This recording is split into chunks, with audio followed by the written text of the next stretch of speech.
Assalamualaikum warahmatullahi wabarakatuh. Apa kabar pemirsa dimanapun Anda berada? Senang sekali saya Bibi Kurnia dapat menjumpai Anda tentunya dalam program acara One Voice, Satu Suara. Saat ini saya berkesempatan langsung mewawancarai salah satu seorang artis atau selebritis yang selama ini kita kenal dengan sebutan nama Henny Mona, yang dikenal sebagai pemain sinetron, bintang iklan, pembisnis. Tapi kali ini disibukkan dengan dunia politik. Seperti apa? Langsung ini dia Kak Henny. Halo Kak Henny. Halo juga Mbak Pipi. Gimana kabarnya? Alhamdulillah baik. Baik sekali ya. Udah lama kita nggak ketemu, kita nggak ngobrol-ngobrol gitu. Luar biasa. Kayaknya sekarang lagi sibuk banget nih dengan aktivitas yang baru atau jalur baru kayaknya ya. Masuk ke dunia politik. Nah itu dia. Seperti apa sih awal mulanya kok bisa Kak Henny yang tadinya seorang pembisnis, tadinya seorang public figure, kok sekarang tiba-tiba beralih ke dunia politik? Sedikit bercerita dong. Hanya ingin mengabdi untuk Bekasi ya, karena saya pribadi juga kecil di Bekasi, besar di Bekasi, jadi ingin mengabdi untuk masyarakat. Wih, mengabdi loh pemirsa, nggak main-main. Kata-kata mengabdi itu membuat saya tuh jadi wow, terkagum-kagum dengan sosok seorang Henny Mona atau yang sekarang dikenal Henny Yuliana SE. Luar biasa sekali. Nah pasti kan prosesnya panjang. Terus kalau sekarang ini kan dia nih Kak Henny pakai seragam merah ya kan. Ini dari partai apa? Partai PSI, Partai Solidaritas Indonesia. Iya, waduh. Kenapa sih Kak kok memilih partai PSI? Kan banyak nih partai-partai yang lain. Apalagi kan kakak artis, kebanyakan artis itu kan memilih partai kayak yang di sebelah tuh banyak gitu. Kenapa harus memilih partai ini? Karena partai PSI itu kan partainya anak muda ya, generasi muda. Dan di PSI itu dia punya 2 DNA. Satu itu anti intoleransi dan yang kedua adalah anti korupsi. Karena biarlah generasi muda yang bisa mengabdi, bisa mengayomi masyarakat. Jadi yang sepuh-sepuh kasih kesempatan sama yang muda. Yang sepuh kasih kesempatan untuk yang muda. Luar biasa. Kak Henny, kalau tadi kan aku bertanya kenapa memilih PSI, karena kan jiwa anak muda lah ya. Iya. Nah terus tadi ada menyebutkan 2 DNA. Yang satu anti intoleransi dan juga anti korupsi. Apa sih itu anti intoleransi? Jadi anti intoleransi itu begini ya, mungkin masyarakat ada yang belum tahu, ada juga yang sudah tahu. Kita itu berpegang teguh itu pada Pancasila, Bhinneka Tunggal Ika, yang dimana itu kita berbeda suku, berbeda agama, berbeda lini, tapi semuanya kita bersatu untuk merangkul bersama-sama tanpa ada kesenjangan apapun dalam beragama, bersuku, dan juga kita bareng-bareng untuk menyatukan solidaritas sesuai dengan partai kita, Partai Solidaritas Indonesia. Oh jadi seperti itu arti dari anti intoleransi. Ya rada-rada belibet ya kalau politik ya. Nah terus DNA yang kedua ini adalah anti korupsi. Nah itu seperti apa Kak? Anti korupsi itu Indonesia ini kan sudah makmur ya, dan mempunyai kekayaan alam yang luar biasa sekali. Bahkan kita juga dulu mau dijajahkan sama negara lain. Tapi kita menyayangkan sekali, kita sering banget melihat para pejabat-pejabat tinggi, khususnya untuk anggota dewan dan juga semua lapisan lah yang berhubungan dengan pemerintahan. Itu banyak yang ketangkep KPK kan. Iya. Makanya kita PSI itu akan memberantas korupsi. Bayangkan saja kalau di Indonesia tidak ada korupsi, bagaimana sejahteranya rakyat, bagaimana sejahteranya masyarakat. Mungkin 1 bulan itu masyarakat bisa mempunyai penghasilan 20 juta per bulan, bahkan lebih mungkin. Dan kita itu nggak perlu lagi tuh orang Indonesia untuk menjadi TKI, menjadi TKW. Jadi kita sejahterakanlah rakyat kita, sejahterakanlah masyarakat kita, supaya kita juga semuanya tuh sejahtera dan semuanya tuh adil dan makmur seperti Pancasila. Jadi kalau misalnya nggak ada korupsi, Indonesia makmur kan? Bener gak? Bener.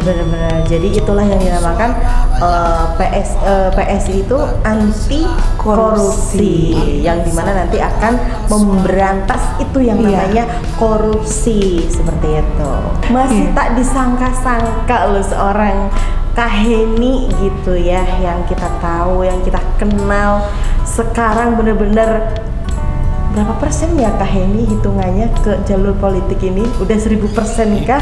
Insya Allah, karena mau mengabdi sama masyarakat ya, karena juga saya kebenaran kan saat sebelum masuk ke dunia politik saya menjadi wakil ketua bidadari Jokowi di Rumah Kreasi Indonesia Hebat. Sudah menjadi relawan, dan saya miris sekali dengan dunia politik ini. Saya ingin mau sejahterakan masyarakat. Pada saat kemarin mungkin belum berpikir untuk masuk politik ya, dan sekarang saya akan sangat-sangat mengabdi untuk masyarakat. Apa sih yang membuat Kaheni itu benar-benar yakin, benar-benar membulatkan tekad bahwa saya harus masuk ke jalur ini? Kronologis awalnya tuh apa sih, selain berawal dari mulai jadi relawan dan juga bergabung dengan teman-teman yang lain? Karena pada saat 29 September itu Mas Kaisang kan sekarang sebagai Ketua Umum Partai Solidaritas Indonesia, PSI ya. Beliau itu berkunjung ke relawan-relawan, dan pada saat itu kebenaran berkunjung ke RKIH Rumah Kreasi Indonesia Hebat, dan di situ ada wakil ketua dan ketua umumnya Pak Kris Budi Harjo. Itu yang belum menjadi caleg hanya saya itu. Dan pada saat di forum di meja, ketua umum saya bilang, ini Mbak Heni ini sudah mau dipinang dengan partai sebelah, tapi beliau ini masih berpikir. Akhirnya saat itu Mas Kaisang bilang masuk PSI aja. Itu langsung dari Mas Kaisangnya langsung Mas ya, Kaisang meminang lah, meminang di DPR. Terus saya minta izin sama ketua umum saya juga Pak Kris Budi Harjo, terus Mas Kaisang. Saya akhirnya ya udahlah, mungkin ini memang udah jalannya Allah, karena saya itu bukan ini ya, dibilang benci ya, saya benci dengan korupsi gitu, karena bagi saya itu gaji DPR itu sudah lebih dari cukup, dan kita itu kan digaji oleh rakyat, dari rakyat, oleh rakyat, dan untuk rakyat. Tapi kenapa harus ada korupsi? Saya kan sudah mengabdi sama keluarga, sama anak, sama orang tua. Kenapa saya tidak mengabdi sama masyarakat? Dan saya kan nggak DCS, langsung DCT. 29 September Mas Kaisang minta saya, dan ketua umum saya juga Pak Kris Budi Harjo minta saya, dan itu di forum. Saya pulang sampai rumah, saya minta restu sama mama saya, kebenaran bapak saya sudah meninggal, dan direstuin sama anak-anak, direstuin sama keluarga besar, direstuin. Oh mungkin memang ini udah qadarullohnya, jalan dari Allah saya untuk maju dan mengabdi pada masyarakat. Maka pada tanggal 2 Oktober itu saya langsung bikin SKCK, langsung bikin surat ke pengadilan, dan itu saya ke MCU.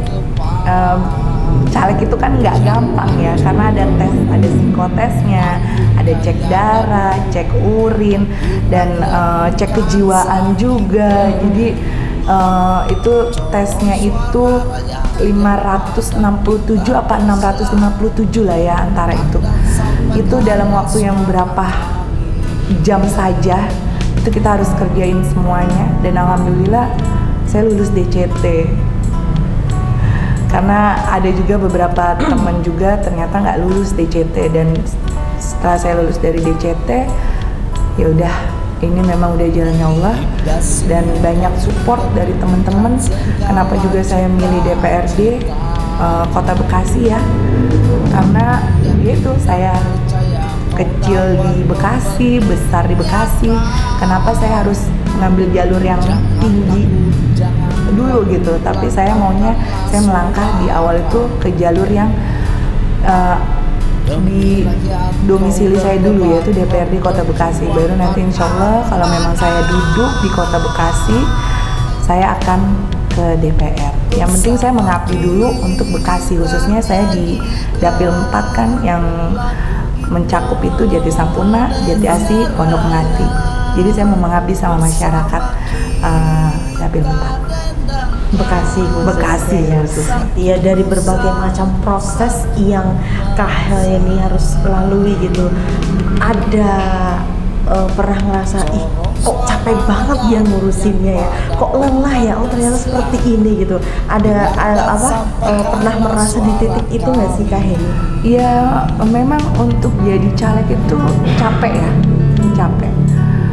capek dan capek tenaga, capek pikiran, dan capek materi juga. Betul. Karena kan kita harus mengeluarkan budget untuk ya mungkin untuk APK, dan kita harus buat tebus murah, kita pasang billboard, kita ya lain sebagainya lah. Caleg itu kan mau menang mau kalah tetap mengeluarkan dana. Betul. Tapi bagi saya ini adalah perjuangan saya, pengorbanan saya, karena saya mau mengabdi untuk masyarakat. Kalau nggak mau capek jangan jadi caleg kan gitu ya. Tapi saya maunya saya mengabdi untuk masyarakat, khususnya masyarakat Bekasi ya, Dapil 4 saya ini. Karena begitu saya terjun di dunia politik dan saya turun langsung, itu sangat-sangat miris sekali dengan keadaan masyarakat dan lingkungan juga gitu. Ya itu tidak sejahtera ya, tidak seimbang lah. Makanya untuk apa sih korupsi? Yuk kita sejahterain masyarakat, yuk kita makmurin masyarakat. Berawal dari situ. Dari situ. Jadi benar-benar sekarang sudah mantap, mungkin beribu-ribu lipat kali ya persennya. Insya Allah, Bismillah. Oke pemirsa, jangan kemana-mana dulu karena kita akan berlanjut lagi di segmen berikutnya, tetap di One Voice.